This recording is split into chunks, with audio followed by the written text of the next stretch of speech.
Hello, everyone. I'm Major Garrett in Washington. Tonight on America Decides, guess what? We have some numbers for you, and I think you'll enjoy them. 50. That's the number of minutes President Trump and Canada's Prime Minister Justin Trudeau spent talking on the phone today about tariffs. The president called this conversation, quote, constructive. Next number, 30. That's the number of days the president will delay tariffs on cars and auto parts from Mexico and Canada. We'll hear from the head of the provincial government in Ontario, that's in Canada, as you might well know, that produces the most auto parts, what he thinks about this particular delay. And 100, that's another number. That is the length of the president's address to Congress in minutes. It was, by that measure, the longest formal address to a joint session of Congress in the modern era. And in it, President Trump again sounded very tough and aggressive on tariffs and on his efforts with Elon Musk to shrink the size of the federal workforce. I want to start tonight with Olivia Rinaldi and Caitlin Huey-Burns. Olivia is at the White House. Caitlin is on Capitol Hill. Olivia, let me start with you. I know you remember this from the president's address last night, but he talked about tariffs at some length. Let's play one part of that conversation he had with Congress and the rest of the world. Let's listen.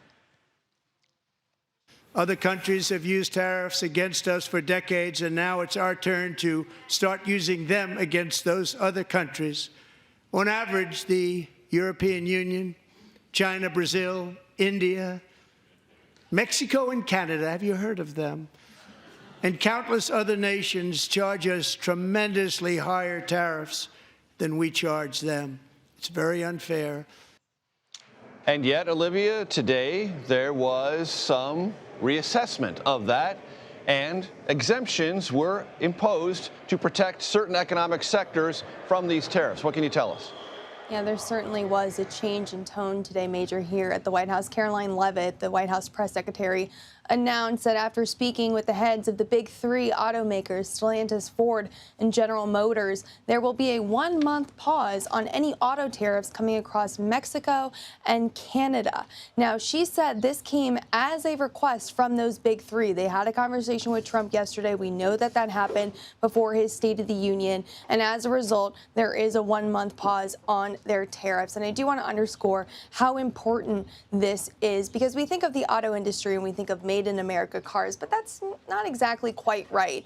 A lot of these parts are made in Canada and Mexico, and they flow freely across the U.S.-Mexico border, U.S.-Canada border, assembled here perhaps, and then sold as a made in America car. The problem, though, was with these tariffs, these 25% tariffs on Mexico and Canada, a lot of the trade that's happening between these trucks to make these automobiles, they're going across the border multiple times a day. So now you have compounding effects of tariffs where then being passed on to the consumer. Some estimates found that gas-powered cars, the cost of them could go up $3,000 under these tariffs. Also found that electric vehicle-powered cars could go up $12,000 under these tariffs. Now, that wouldn't be immediate. Of course, it would be within the next 6 to 9 months. They have to bake in these prices, but it certainly would have been felt by these consumers who would be buying these new cars. So there was a carve out today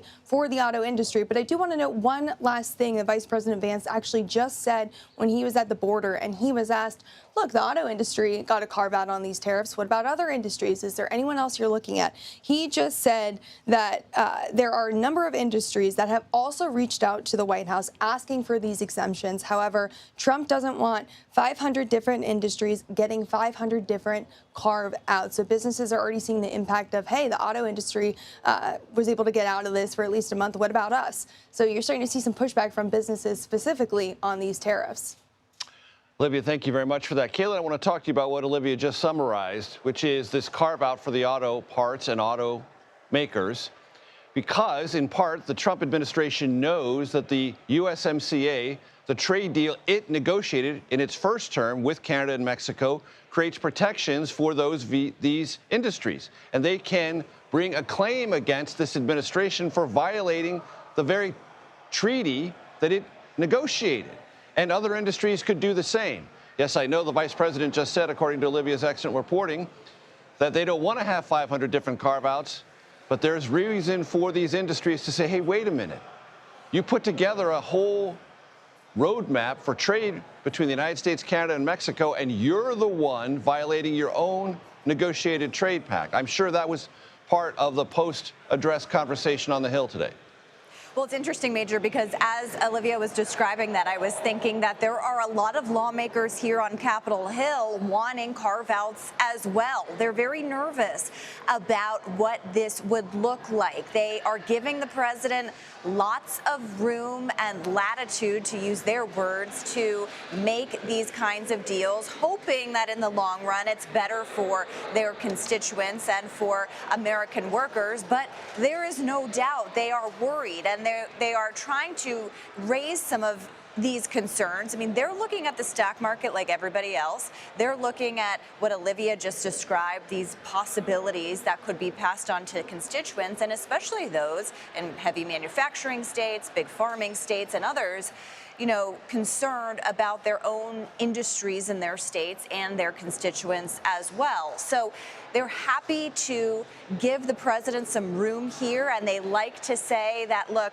he's just trying to make a deal. This has all, though, been hypothetical for them up until now. Over the course of the past several months, they know that Trump has talked about the way in which he wants to use tariffs. Now that he's actually using them, that introduces a new dynamic up here on Capitol Hill. And we've seen the president really test his party when it comes to issues like this. And Major, I was thinking last night, something else that actually caught members off guard is the way in which he said, talked about trying to get rid of the CHIPS Act, a bipartisan piece of legislation passed here on Capitol Hill with the support of 17 Republicans, signed by President Biden, in a way to increase chips manufacturing here in the U.S. That caught many members off guard, and they're seeking clarification on that as well. So the sentiment up here on Capitol Hill is, can there be chances for waivers on these sorts of things? How far is the president actually going to go? And what kind of leverage can they exert? Olivia Rinaldi at the White House. Caitlin Huey-Burns on Capitol Hill. Thank you very much.